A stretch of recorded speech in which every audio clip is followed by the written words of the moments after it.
tiene un plan. Y entonces Jesús llega al lugar y se encuentra primero con María, después con Marta. Al revés, primero con Marta, después con María. Se encuentra con ellas. Y en ese proceso, él lo que quiere saber y lo que les pregunta es si ellas pueden creer que él es capaz de hacer algo. Esa es la conversación que él sostiene con ambas.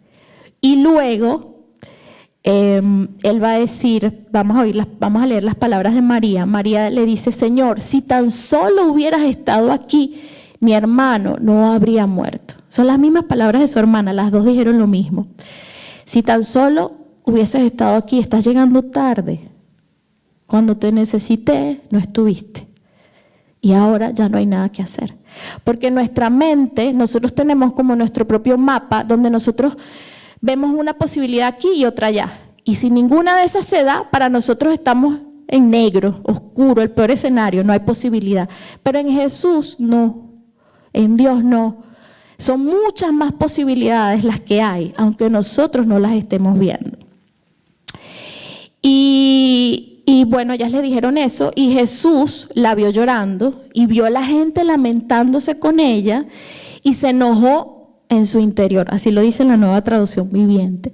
Se enojó en su interior y se conmovió profundamente. ¿Ok? Se molestó. Y hay que tratar de entender el contexto, porque Jesús puede haber sentido esta combinación de emociones, ¿no? Está conmovido, está sensibilizado y al mismo tiempo tiene una molestia, hay algo que lo enojó.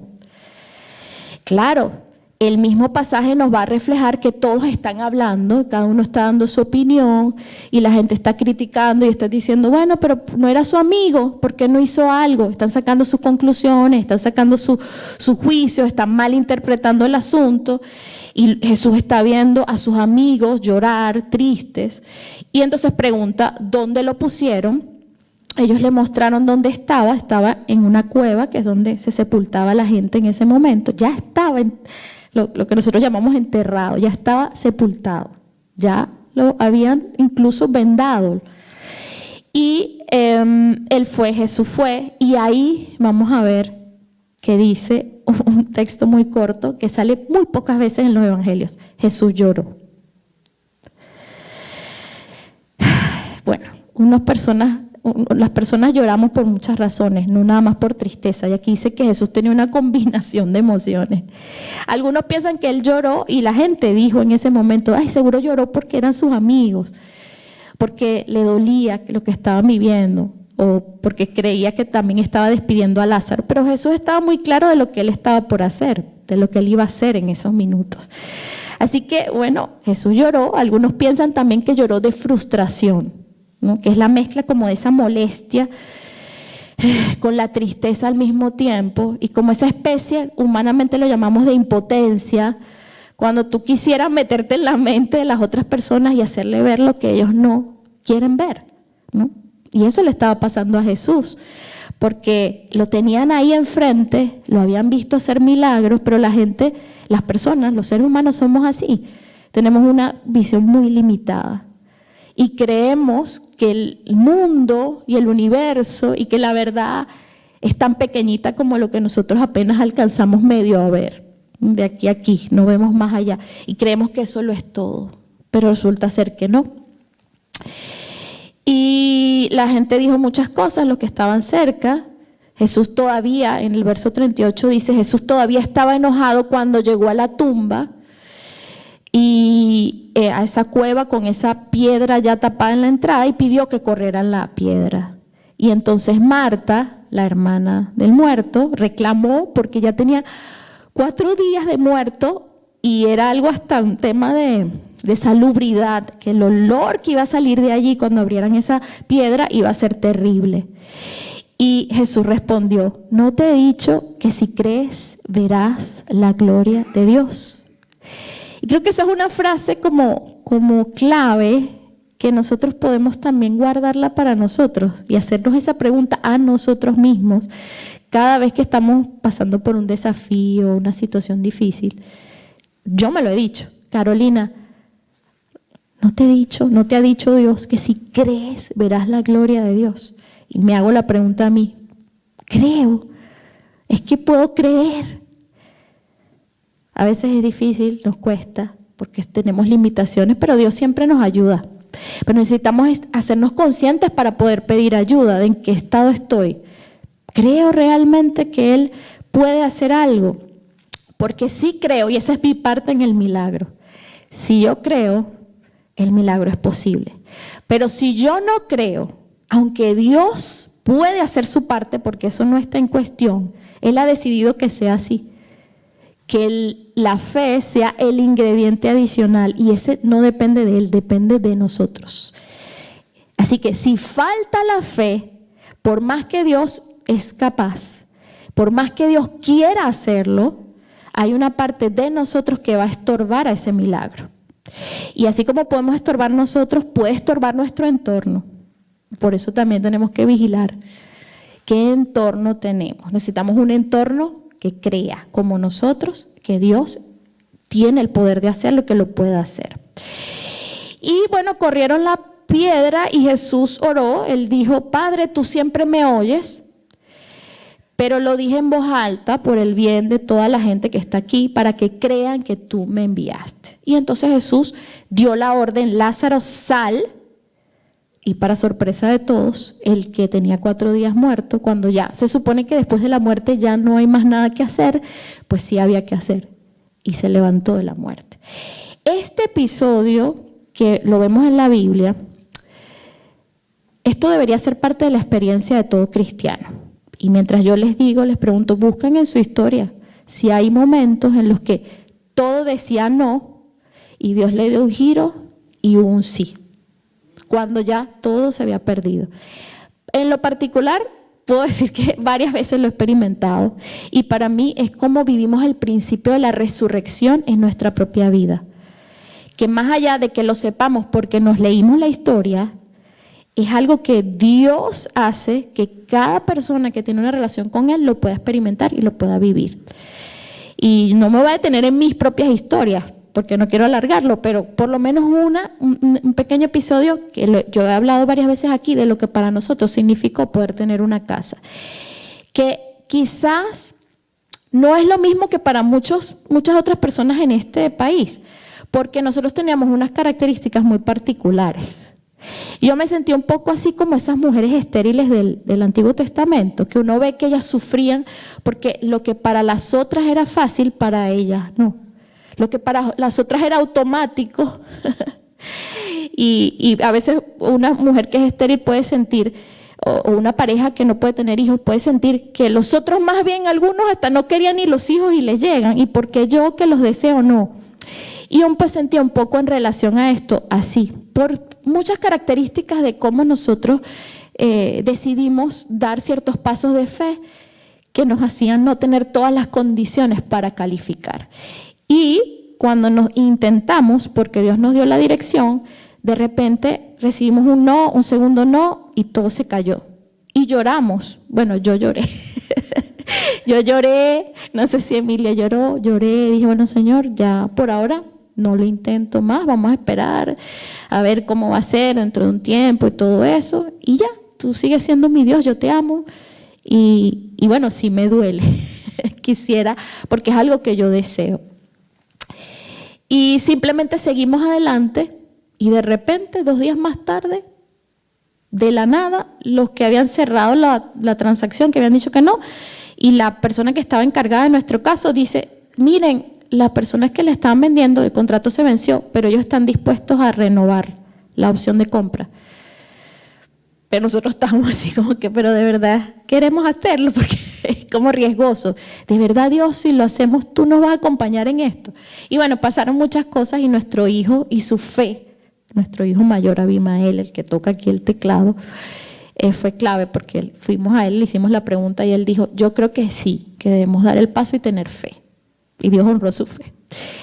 Así que eso dio un giro así, de repente, sin que lo buscáramos, apareció de la nada, y no solo eso, apareció el banco y el banco dijo que sí en unos días, luego que habíamos tenido 2 no, y supuestamente era muy riesgoso volver a intentar otra vez cuando ya te han dicho 2 veces que no. Entonces eso lo experimentamos ahí, pero lo hemos experimentado montones de veces. La historia del año pasado de nosotros es, bueno, para un libro. No una vez, varias veces el año pasado nosotros vimos lo que es que Dios te vuelva a la vida.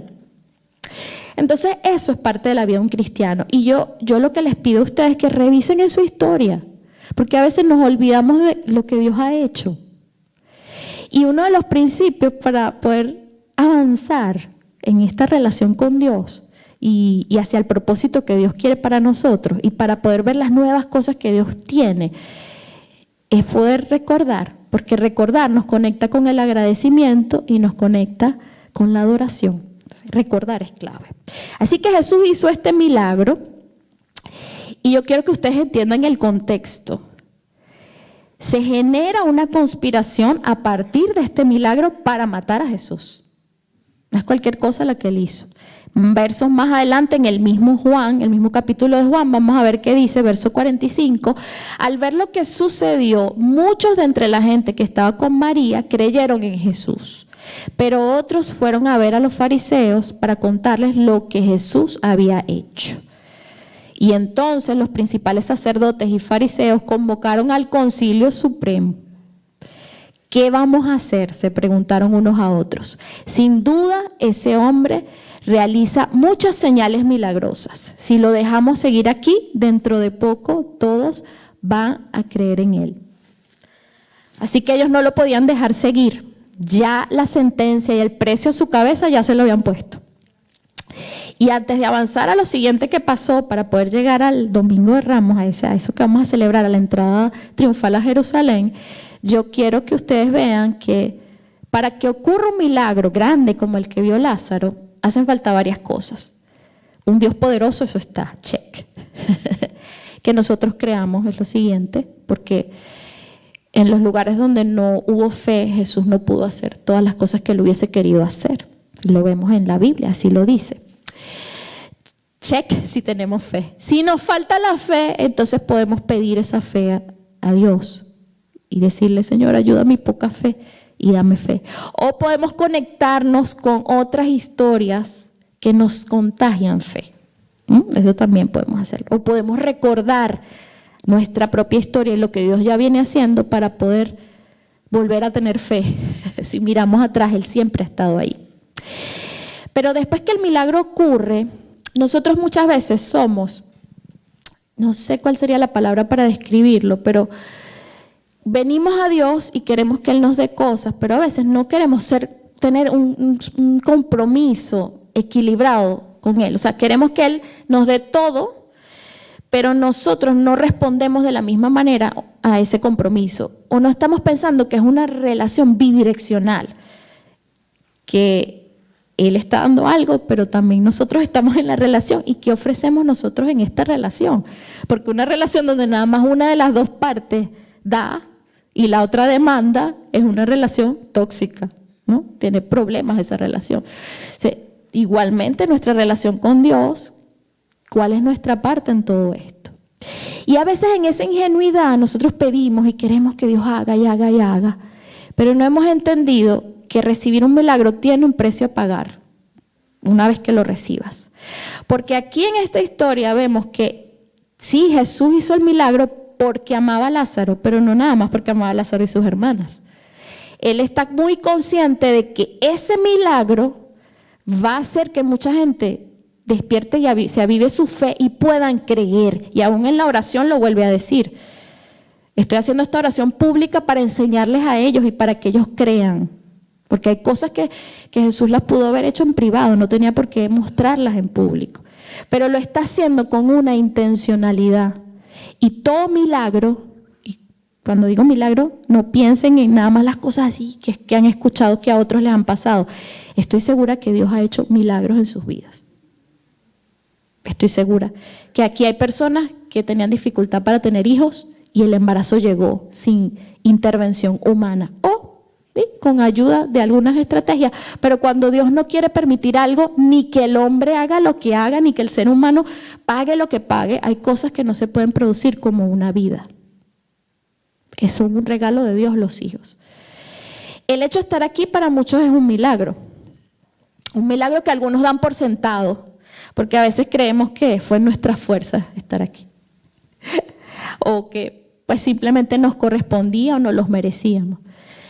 Hay otras personas que quizás están más conscientes porque saben que su caso era difícil, y aquí hay casos así en la iglesia, y aún así hubo un juez que falló a favor, con todo en contra.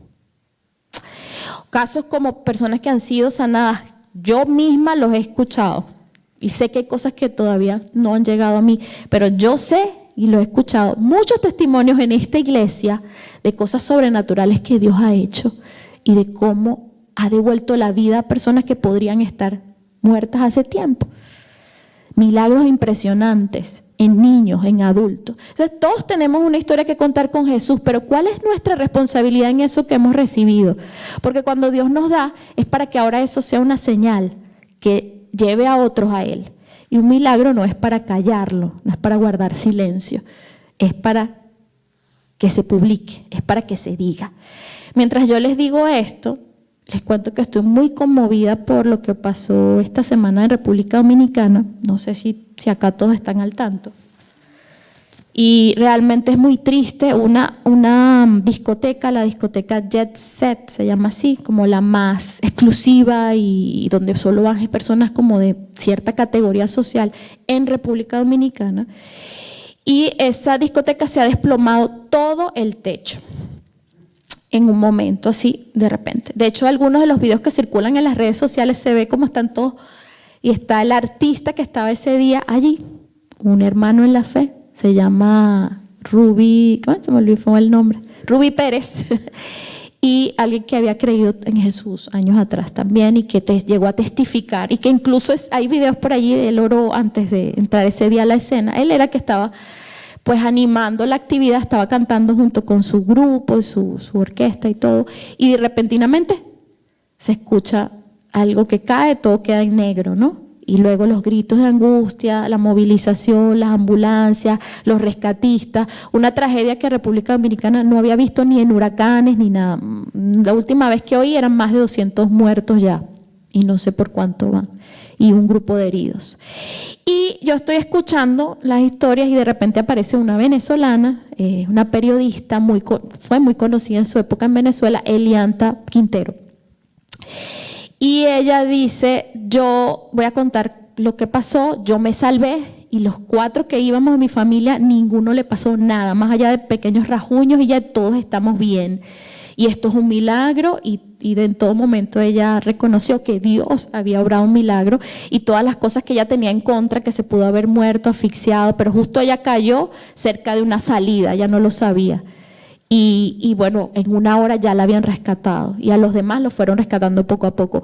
Pero lo que me impactó de ella es que ella dice, yo no quería contar nada de esto, porque ya salió en todos los medios de República Dominicana y esto ha repercutido al mundo entero.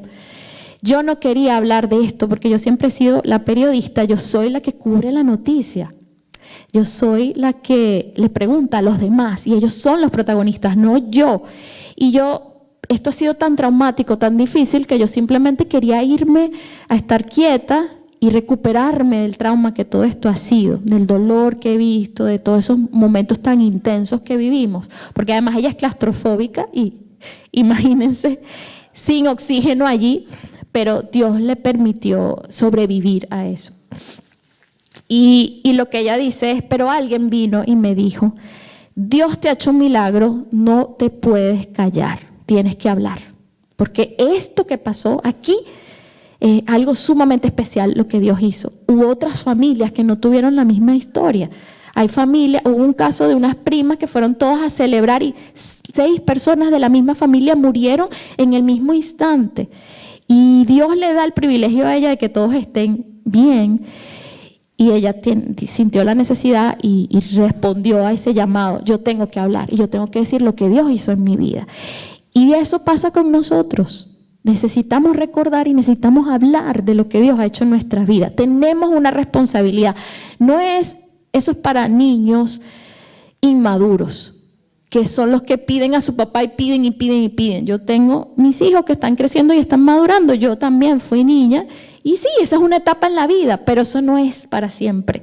Esa es una etapa, pero tenemos que seguir a nuevos niveles hasta que todos lleguemos a la unidad de la fe, al conocimiento de Dios, a un varón perfecto, a la medida de la estatura de la plenitud de Cristo. Dicho, parafraseado por mí, necesitamos seguir creciendo, siempre mirando a Jesús. Él es el modelo, hasta parecernos lo más que podamos a Él. No hay fin, siempre podemos ser mejores, siempre podemos parecernos más a Él. No podemos seguir así, puro pedir, pedir, pedir, y que eso es ser hijo de Dios.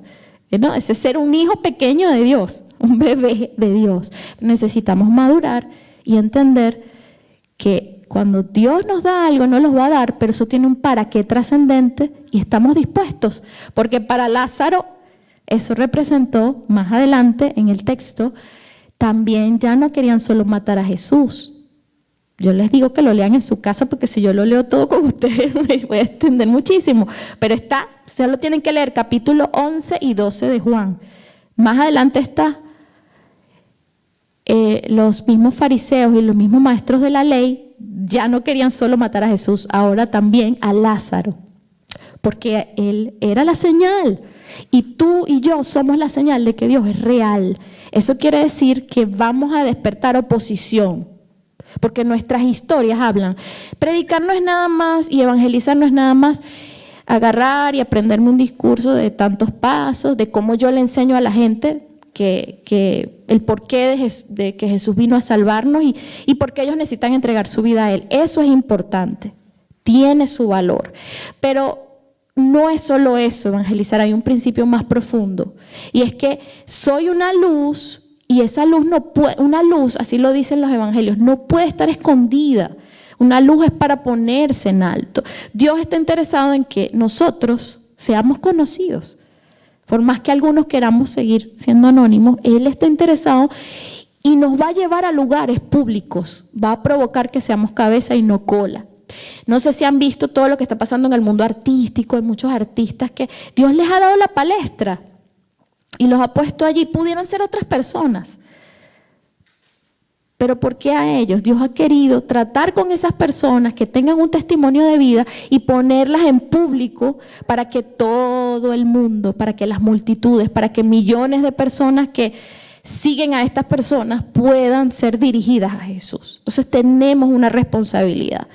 No es solo pedir, también cada don lleva una gran responsabilidad, ¿no? Esa es una frase de una película que es real, es verdad.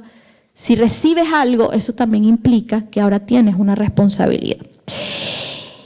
En ese contexto, lo siguiente que va a pasar está en Juan, ya les voy a decir, está en Juan 12. Y es que Jesús va a ser ungido por María. Yo sé que muchos de ustedes conocen ese episodio. Igual tengo que contarlo por si alguien no lo ha escuchado. Pero es un episodio clave de las Escrituras porque es un momento, es un episodio, es una escena que nos habla de lo que es la verdadera adoración. Entonces yo rápidamente les voy a compartir y vamos a comentar algunas cosas de lo que ocurrió allí cuando Jesús es ungido en Betania. Y aquí dice que eso pasó 6 días antes de que comenzara la Pascua, la celebración de la Pascua. Estamos unos días antes de que pues ellos logren apresar a Jesús y logren hacerle daño. Y entonces Jesús llegó a Betania, a la casa de Lázaro, el que había resucitado. Prepararon una cena en honor de Jesús. María servía, Lázaro estaba entre los que comían con él. Y entonces María, esta María es la misma María que otra vez había estado a los pies de Jesús. Esta María toma un frasco de casi medio litro de un costoso perfume preparado con esencia de nardo y le ungió, es decir, le derramó, le untó los pies de Jesús con eso y los secó con sus propios cabellos. Y toda la casa se llenó de la fragancia del perfume. Esto que pasó aquí no es cualquier cosa. Este perfume que estamos hablando era un perfume sumamente costoso. Lo vamos a ver más adelante porque Judas Iscariote, discípulo que estaba ya a un paso de traicionar a Jesús, le va a decir que ese perfume valía el salario de un año, 300 denarios. Un denario era el salario de un día. Imagínense ustedes, cada uno aquí ganará diferente, pero hagas matemática en su mente y piense cuánto es su salario de un año, cuánto gana usted en un año y piense en lo que hizo María de dar un regalo de ese valor que pudo haber guardado para más adelante, para su seguridad financiera. Y además dice que era un perfume de medio litro. Y no lo, al abrirlo ya perdía una parte del valor porque ya lo destapó, quebró el alabastro, pero además dice que lo derramó completamente. No un poquito para ahorrarlo, no. Ella generosamente y efusivamente, ella quiso entregarle eso a Jesús. Y esa fue su forma de adorarle, esa fue su forma de decir, no me importa más nada en la vida. O mejor dicho, no hay nada que me importe más en la vida que tú. Y como esto es algo que me da cierto nivel de seguridad, quizás para ella era lo que más valor tenía, ella decidió decir, como tú tienes más valor, yo te entrego esto para decir, tú eres primero, tú eres lo más importante. Y Jesús respondió cuando empezaron a quejarse. Judas, nada más y nada menos que Judas, dice, bueno, se lo hubieran vendido a los pobres. Y esto es un desperdicio. Y Jesús respondió y pidió que la dejaran en paz. Y dijo, esto ella lo hizo en preparación a mi sepultura. Siempre va a haber pobres entre ustedes, pero a mí no siempre me tendrán. Era importante que pasara esto. O sea, cuando leamos la Biblia entendamos que nada en la Biblia es de gratis. Y nada de lo que Jesús hacía y hace hoy en nuestras vidas es de gratis. O sea, todo tiene un sentido. Nosotros sí a veces perdemos el sentido y vivimos por vivir. Venimos a la iglesia porque todos los domingos la gente va a la iglesia, pero ya no sabemos ni para qué. Y puede ser que cantemos Hosana y cantemos Hosana y no sabemos ni siquiera qué es eso. ¿Qué significa Hosana? Esas 3 sílabas, ¿qué significa? Y no estemos entendiendo el significado y el peso de lo que estamos haciendo. Pero Jesús no. Y esa fue una de las cosas que Él vino a enseñarnos. Dios no, todo tiene un sentido. Y Él tenía que llegar a este lugar porque esta unción, este aceite que ella derramó era la preparación para su sepultura. Pero hay varias cosas claves de este episodio que Él vive con María y es, María fue oportuna y María supo leer los tiempos. Los discípulos no se habían dado cuenta de lo que estaba pasando. Pero en otra versión dice, déjenla tranquila cuando Jesús les contesta porque ella había guardado eso para este momento. Ella había preparado eso. Si nosotros vamos y analizamos qué quiere decir esas palabras, esta mujer no fue que ese momento se le ocurrió y fue y buscó un perfume, fue y sacó eso que tenía enorme valor de su cuenta bancaria y no, ella lo tenía preparado para el momento clave. Y ella entendió que ese era el momento clave. Los demás no se habían dado cuenta de eso. Y Jesús les dice, a los pobres van a estar ahí, pero a mí no siempre me tendrán. Son mis últimos días aquí con ustedes. Y ella quiso aprovechar esos últimos días ahí con Él. Entonces ella fue oportuna y fue entendida de los tiempos. Una característica de un discípulo, de alguien que de verdad escucha a Jesús, es que él tiene un olfato y percibe algo más allá que las simples cosas. Un verdadero cristiano, un verdadero hijo de Dios, cuando lee las noticias y cuando ve lo que está pasando, él está viendo a otro nivel el significado de lo que estas cosas tienen y hacia dónde está caminando la sociedad, la humanidad, hacia dónde está caminando la empresa donde está. Él está viendo mucho más allá.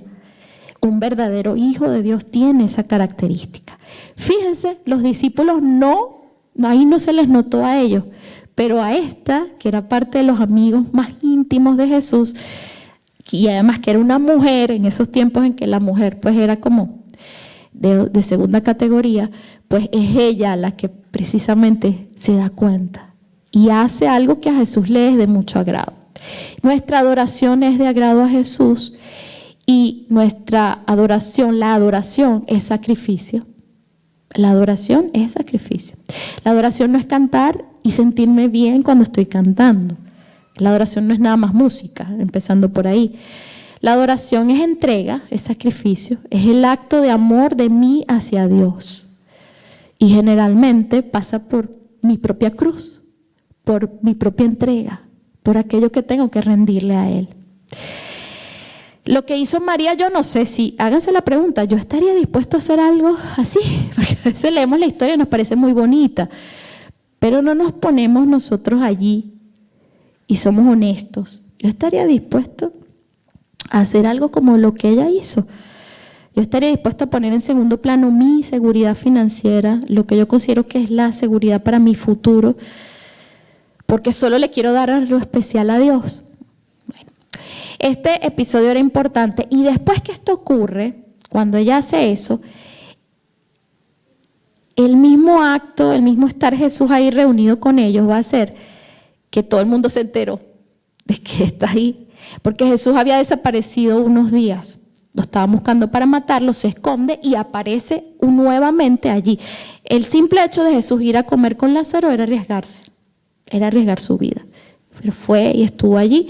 Este acto, este momento era importante. Y luego, entonces vamos a llegar a esa entrada triunfal a Jerusalén.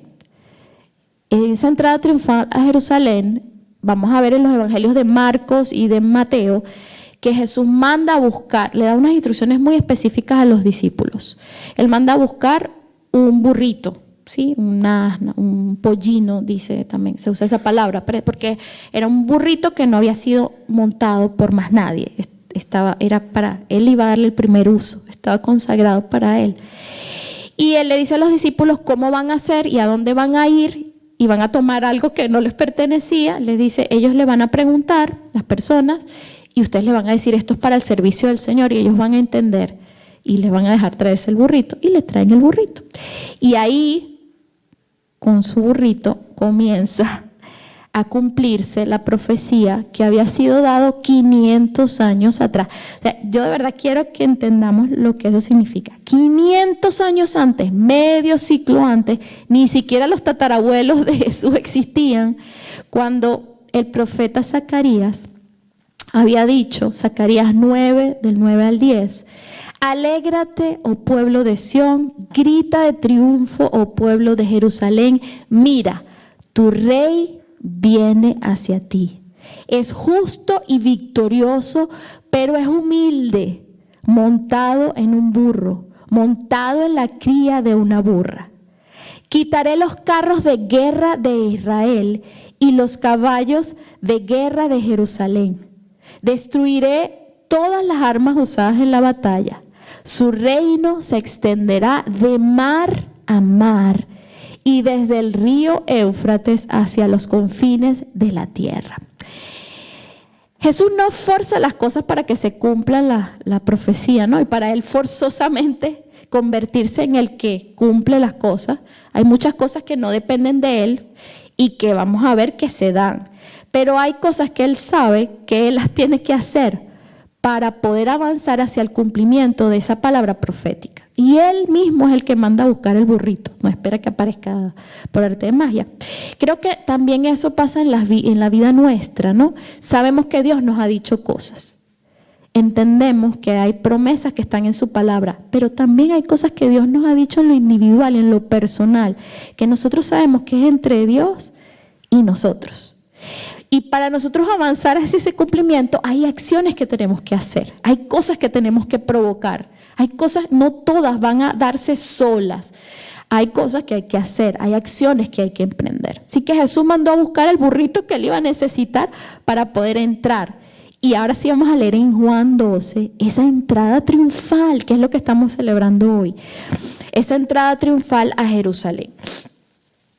Y dice que al día siguiente de lo que les acabo de narrar, al día siguiente de ese momento tan especial con María, donde ella le derramó el perfume, la noticia de que Jesús iba camino a Jerusalén corrió por toda la ciudad. Hay algo que yo no me había dado cuenta, pero un día hablando con mi esposo, que nos gusta ponernos así a filosóficos, a hablar de lo que entendemos en la Biblia, él un día me dijo algo que yo jamás me había dado cuenta, que es que María le derramó todo ese perfume, era un perfume de suma pureza, no estamos hablando de esos perfumes que nosotros compramos hoy en día, era algo sumamente aromático, que bastaba con un poquito para que... O sea, ella estaba llamando la atención de todos a Jesús, porque ahora ese olor, ahí dice que llenó toda la casa. Y por donde iba Jesús era como que, vengan, aquí está. O sea, ¿quién se puede esconder después que tiene ese aroma sobre él, ¿no? Ese nivel de aroma, un aroma especial, agradable, grato, pero que al mismo tiempo hacía que lo ponía en peligro, porque lo estaban buscando. Y bueno,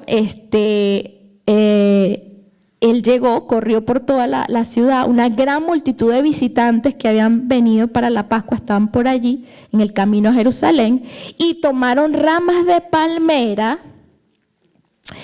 y pues las colocaban, ¿no? Y salieron al encuentro y los saludaban y gritaban Hosana, que Hosana es una palabra en griego, pero esa palabra en griego es una alabanza, es una manera, así como cuando decimos aleluya, no es en nuestro idioma, pero nosotros le decimos aleluya y sabemos que estamos alabando a Dios, porque es una palabra que significa eso, y sabemos que la usamos con esa intención. Bueno, ellos gritaban Hosana, que es una frase en griego, pero que viene del hebreo, o sea, es como una manera de convertir una frase del hebreo que significa sálvanos Rey, tú eres el que viene a salvarnos, y ellos lo estaban diciendo con esa palabra en griego. Y imagínense la emoción, imagínense cómo se sentirían ustedes. Yo me acuerdo cuando yo me gradué, a mí no me gusta nunca mucho, como que yo no le doy mucho peso como al acto, así, nunca me entusiasmé por mis actos de grado ni nada, pero yo me gradué cum laude cuando estaba en la universidad. Me gradué con honores y fui la primera de mi promoción. Y bueno, para mí el acto era como el acto y ya.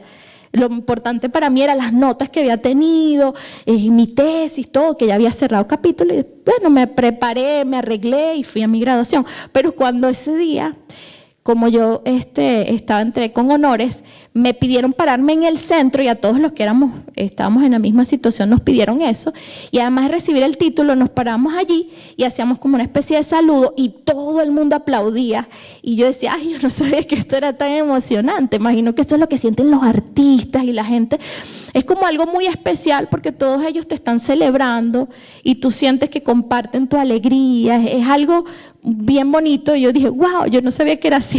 Si hubiera sabido que era así, me hubiera entusiasmado. Imagínense, Jesús está viviendo todo eso, los discípulos, la gente está gritando, él viene en el burrito y la gente tiró las cosas.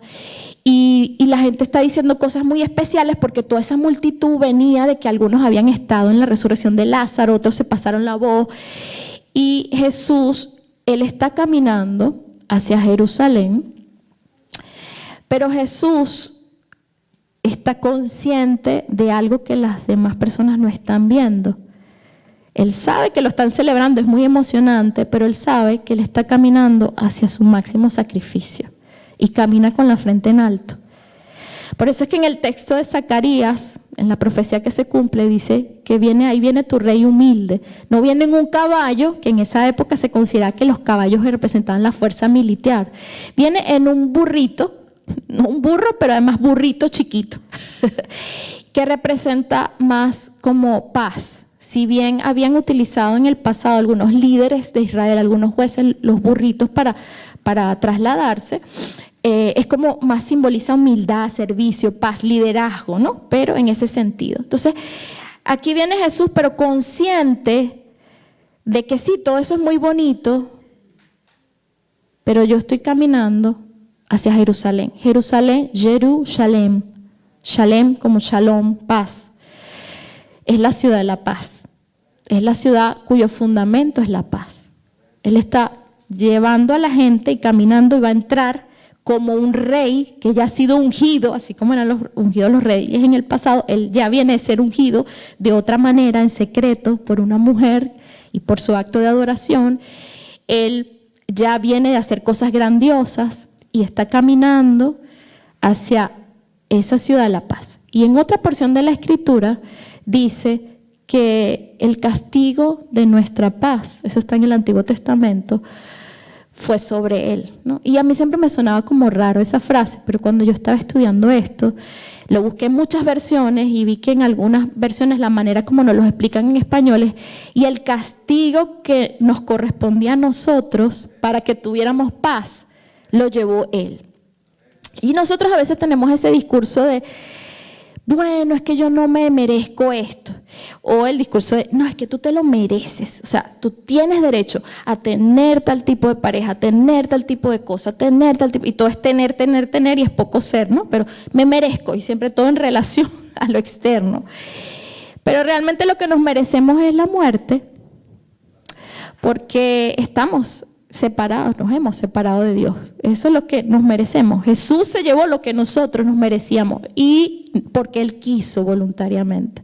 Entonces, Él entrar en ese burrito representa Él entrar humilde, que sabiendo quién es, de linaje real, siendo Dios mismo hecho hombre, Él quiere sacrificarse porque Él quiere que nosotros podamos experimentar la paz.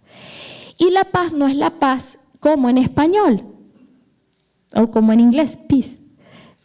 ¿Lo dije bien? Ya no sé, se me mezcló todo. Pero no es así como la que nosotros conocemos en el mundo contemporáneo. Es shalom, en griego eirene, y es un concepto mucho más amplio. Y la forma en que más o menos lo logran traducir a nuestro idioma es completud, estar completos. La paz es que Él vuelve a hacer que yo, que soy un todo complejo, que está integrado por muchas partes y que algunas de esas partes están desordenadas por la vida que llevamos, por los desequilibrios que tenemos, por las decisiones que tomamos, por el pecado que no es más que hacer lo que nos hace daño, tomar decisiones por el ego y por orgullo y hacernos daño a nosotros mismos. En medio de ese ser complejo que somos, la paz es que podamos estar íntegros, completos. Somos muchas piezas en una y podamos estar una vez más como una única pieza, como una unidad integral. Eso es shalom, eso es completud. Es llevarnos a la plenitud, al máximo de lo que Dios nos creó para hacer. Y eso solo es posible en Jesús. Yo atiendo personas en el área de coaching y todas estas cosas para acompañarlos en su proceso y siempre escucho que la gente me dice, yo lo que quiero es tener paz. Esa es una de las frases más comunes. Yo también la he dicho, ¿no? O uno dice, déjeme en paz. Y como, déjeme tranquilo, ¿no?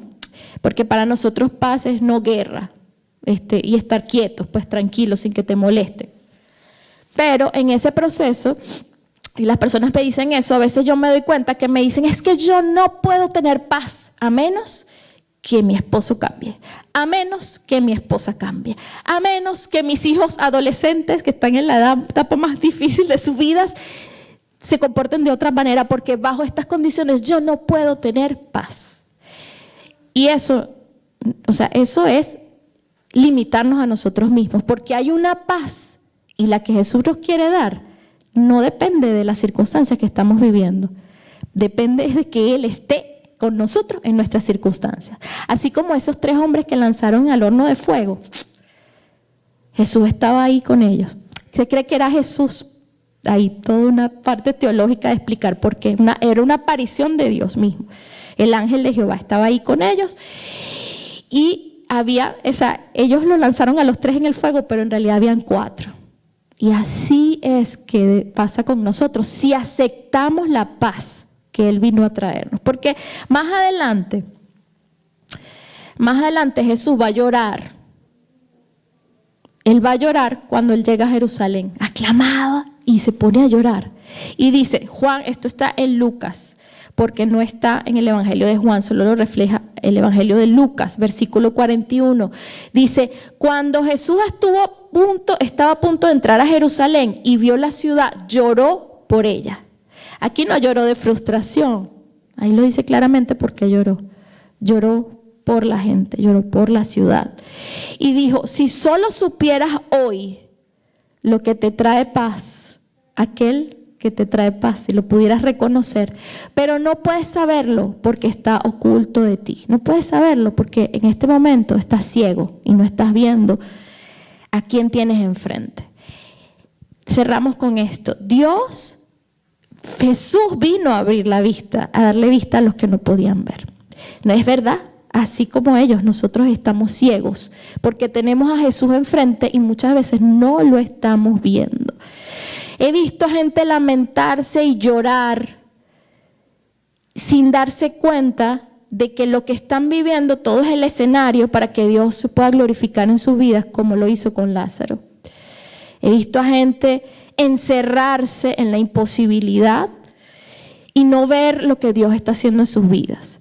He visto a gente victimizarse y entrar en un proceso de lamentación y lamentación en la que hacen ver a Dios como que Él es el injusto, y yo misma he estado ahí, y ellos son los buenos, las buenas personas. Pero las cosas en realidad no funcionan así. Nosotros necesitamos ver a quién tenemos enfrente, porque la gran tragedia del pueblo de Jerusalén y lo que va a pasar después, en estos días que vamos a estar recordando en la Semana Santa, la gran tragedia es que no supieron reconocer al dador de su paz, a su príncipe de paz. Ese es Jesús, es el príncipe de paz, así también lo llaman las Escrituras. El que viene a traer ese equilibrio y esa armonía y esa completud a nuestras vidas. Eso está ahí para nosotros, pero nosotros muchas veces tenemos vidas vacías, incompletas, divididas, fragmentadas. Que eso es lo contrario de la completud, es tener una vida dividida, no integrada, donde hay una contradicción entre lo que digo, lo que pienso, lo que hago, donde trato de mostrarle a la gente una cosa, pero lo que está pasando por dentro es algo totalmente diferente, donde me importa más que la gente crea que yo soy cristiana, que yo ofrendo, que yo voy a la iglesia y que yo hago buenas obras y que yo evangelizo, que lo que de verdad, la relación que tengo con Dios. Y por eso es que Jesús dice que Él va a decir de algunos: apartados de mí, no los conozco. Quizás algunos que hicieron muchas cosas supuestamente para Él, pero no tenían una relación con Él.